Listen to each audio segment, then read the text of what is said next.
Wrong, we believe God's promise of preservation and reject worldly philosophy that removes verses based on new findings.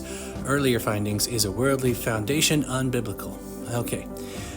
First off, this person and I, we're not at odds. We just disagree on this. But as far as the extra verses that the King James Version has and any of the translations that come from that source, the reason why it does not make sense to say that it's unbiblical to translate from an older source is because the older source is more likely to be original. Look at it this way.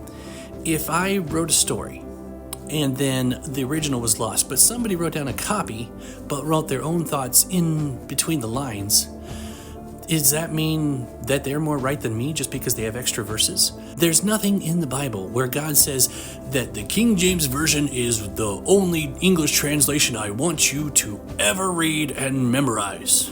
He never said that. So the idea that getting closer to what the authors originally wrote is somehow unbiblical is just illogical.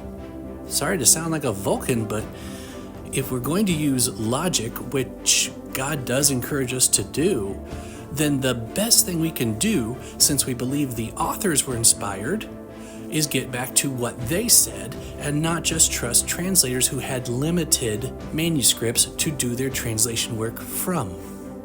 So I have yet to hear anybody come up with a biblical reason why it's okay that these verses were added at some point. In fact, I heard the opposite.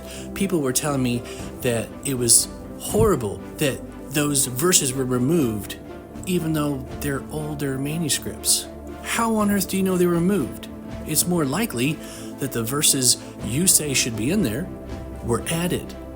Isn't it horrible to add verses?